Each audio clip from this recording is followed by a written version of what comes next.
You know, it's hard making a game. And I'm no expert. I can't really say on the matter, I ain't too good with the numbers, the maths. But it takes a special kind of something to realize that your game just isn't really that good. Or just no one played.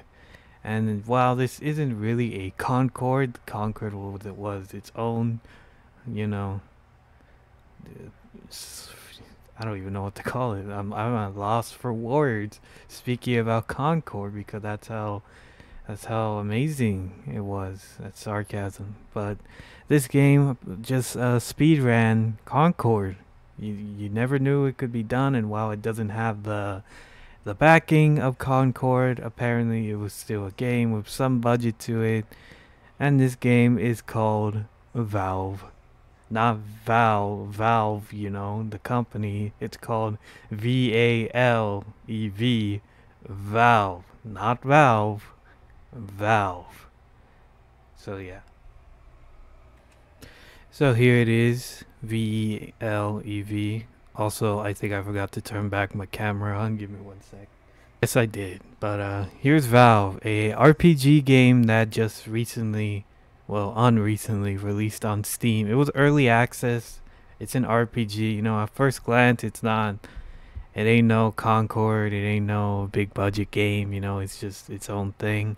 But it's still something to see a game that was early access, barely last a week, and then get unlisted.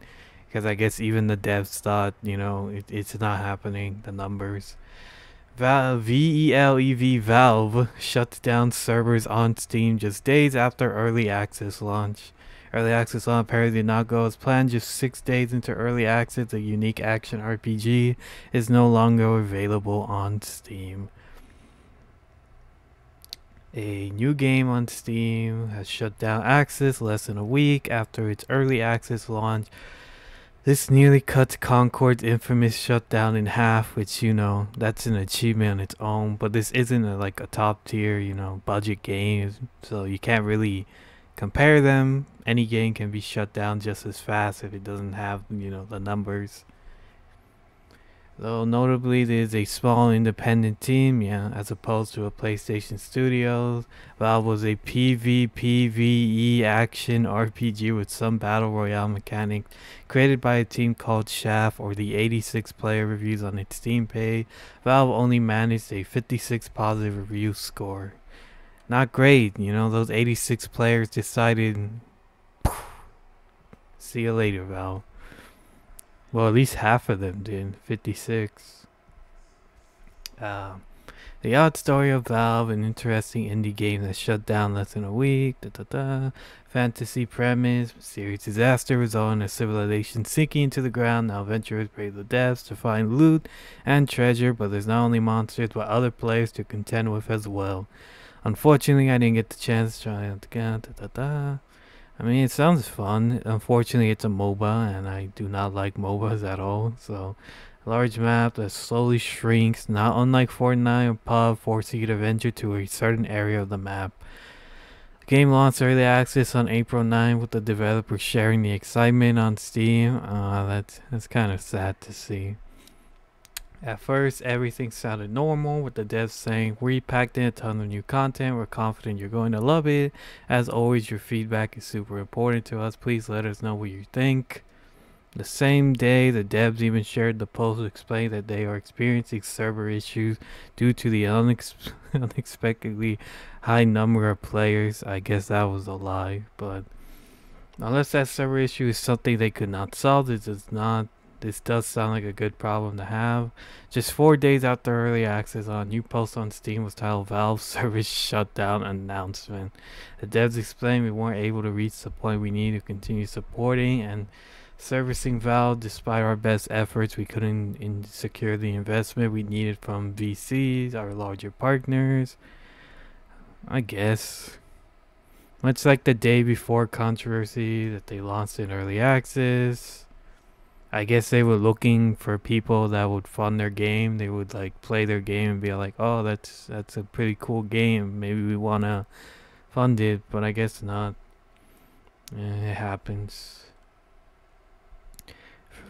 In the same post, the devs share what the next steps will be. Valve will be transitioning to a free-to-play model, and all purchases will be fully refunded. At least they did that. Server will shut down, but the day has not been set yet. That's so weird. Like they basically said, "Nah, this this game is dead, bro. Chop it off." We don't know when though. We just kill it. Just kill it with fire. Get it out of here. We don't want to see it anymore. On final Steam forwards, we intend to keep the game free to play, but our game was shut down. We had to close the servers. They also apologize for how sudden this was and how things turned out. The specific wording of our game was shut down is concerning, as there was maybe another team making certain calls, but ultimately this seems like a valiant effort from an independent studio that did not work out. I guess there's no continuation either, no future, blah blah blah. You know, it was a game, it happened, you know, it was a thing. You know, sometimes things just don't work out with smaller games, you know. It's really weird. They basically just said, nah, no, let's just throw this out. Maybe somebody will back us up, and if nobody backs us up, then GG, bro. We're done. Doesn't seem as planned, but seems a little bit like, what's the word? They didn't really plan. They didn't plan what was going to happen. They kind of just hoped on a dream, which in the video game market, you know, sometimes it works out, sometimes it doesn't. But, you know, just the way it is. Farewell, Valve. I hardly knew thee. But yeah, that's about it, lads and gents. Take care.